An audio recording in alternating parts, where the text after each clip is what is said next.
इस वक्त हम बात सानी बिल्डर्स जैसे नामी गिरामी बिल्डर्स की कर रहे हैं, जिन्होंने तमाम सब्ज बाग दिखाए, काफी हरे भरे थे, लेकिन जब इन्वेस्टर्स का, निवेशक का सपना टूटा तो ऐसा लगा कि सब कुछ बिल्कुल रेत की मिट्टी जैसा था कि मुट्ठी खुली और भरभरा करके गिर गया। मेरे साथ उन्हीं में से एक इन्वेस्टर अनूप सचान मौजूद है, अभय कुशवाहा सीनियर लॉयर मौजूद है। अनूप, सबसे पहले आपके पास आऊंगा। किसी भी प्लॉट या फ्लैट को खरीदने से पहले कानून की जानकारी ये कहते हैं कि आप इस बात को सुनिश्चित कर लें, अश्योर कर लें कि फला फ्लैट या फला प्लॉट संबंधित अथॉरिटी से आवंटित है या नहीं। आपका मामला गाजियाबाद में आता है, जीडीए अप्रूवल से संबंधित आपने क्या शुरुआत से जानकारी इकट्ठा की थी? यस, मैंने पता किया जीडीए से कि जीडीए उन्होंने उसमें जीडीए ने रजिस्ट्रेशन दे रही थी जो कि इंटीग्रेटेड टाउनशिप के लिए था, जिसकी कॉपी उन्होंने हमें दिखाई कि हमको इंटीग्रेटेड टाउनशिप डेवलप करने के लिए यहाँ पे लाइसेंस मिला हुआ है, रजिस्ट्रेशन मिला हुआ है। तो उसको देख के हम लोगों ने इनके यहाँ पैसा इन्वेस्टमेंट किया। इसके बाद उसके कुछ दिन बाद इन्होंने मुझे लाइसेंस दिखाया कि हमारा लाइसेंस आ गया है, आप लोग नेक्स्ट इंस्टॉलमेंट दीजिए। वो लाइसेंस देख के, जो जीडीए का लाइसेंस था, वो देख के हम लोगों को नेक्स्ट इंस्टॉलमेंट भी दी। और इसके बाद आज की डेट में वो लाइसेंस भी इनका लैप्स हो चुका है और तो कुछ है नहीं हम लोगों के पास।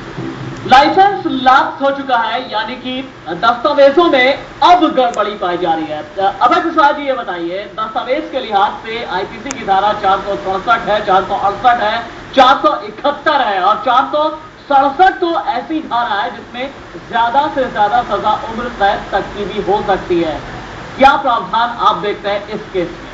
देखिए, इस केस में सबसे पहले तो जो आपका अभी पहले भी हमने देखा, इसमें जो दिखाया है कि बिल्डर ने क्या करा है कि इन लोगों के ओरिजिनल डॉक्यूमेंट रख लिए और उसके अगेंस्ट में फिर उन्हें चेक इशू करे जो बाउंस हो गए, जो उसकी नीयत को शो करता है कि उसकी नीयत शुरू से ही ठीक नहीं थी, जो अटैक करती है 420 को, dishonest intention from the very beginning, और 406 भी करती है।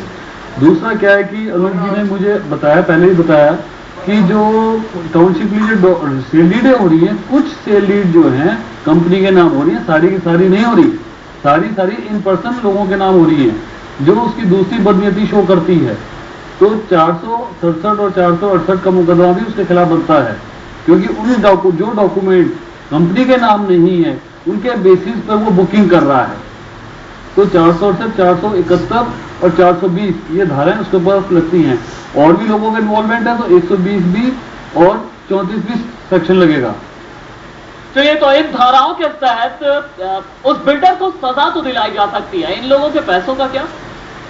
ये लोग पैसा क्लेम कर सकते हैं, 138 का मुकदमा तो डाल ही सकते हैं, फिलहाल इमीडिएट एक्शन तो ले सकते हैं। और एफआईआर तो खैर पुलिस जो है अपना पूरा, एक्चुअल में एफआईआर दर्ज करने से पहले पुलिस पहले इंक्वायरी करती है, एफआईआर दर्ज करती है, उसके बाद इन्वेस्टिगेशन शुरू होता है। यूपी अपार्टमेंट एक्ट का जो नियम है अनूप, वो बिल्कुल साफ कहता है, उस नियम के मुताबिक किसी बिल्डर को अपने प्रोजेक्ट के सभी फिजिकल, कानूनी और तकनीकी सूचनाएं देना बहुत ज्यादा जरूरी है, ताकि ट्रांसपेरेंसी, पारदर्शिता बनी रहे और साथ ही साथ क्रेडिबिलिटी यानी विश्वसनीयता भी बनी रहे। क्या ये सारी इंफॉर्मेशन आप लोगों को शुरुआत में मुहैया कराई गई थी और जैसी मुहैया कराई गई थी बाद में भी वैसी निकली, या फिर उसमें भी बड़ा डिफरेंस था?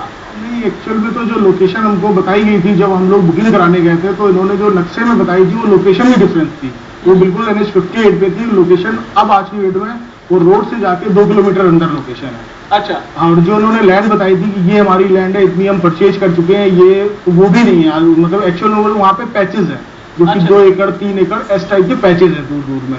अच्छा। और इसके बाद क्या हुआ कि उस वहाँ पे एड्स इन्होंने लगाए, पूरे गाजियाबाद में, नोएडा में इनके होर्डिंग लगे हुए थे, पेपर में एड्स आए हैं जिसमें लिखा हुआ था जीडीए अप्रूव्ड प्रोजेक्ट। तो जब हम लोगों को लगा जीडीए अप्रूव्ड है और ये जब पूरे में होर्डिंग लगा रहे हैं, पेपर में बड़े बड़े एड्स दे रहे हैं, तो मैंने कहा यानी कि इनका काम पूरा हो चुका है, अदरवाइज तो पुलिस और उस पर प्रॉब्लम आती है तो, लेकिन ये खुलेआम इन्होंने ऐड दिए तो हम लोग रजिस्ट्रेशन के लिहाज से अभय कुशवाहा जी, रजिस्ट्रेशन एक्ट 1902 क्या कहता है?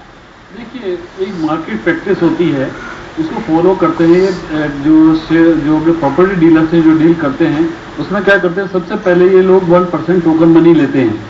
और टोकन मनी लेने का मतलब ये होता है कि आपने जैसी टोकन मनी लिया है तो जो प्रॉपर्टी के डॉक्यूमेंट के फोटोस्टेट वगैरह है वो बायर को देनी चाहिए, ताकि वो वेरीफाई कर सके कि जेन्युइन ओनर है कि नहीं।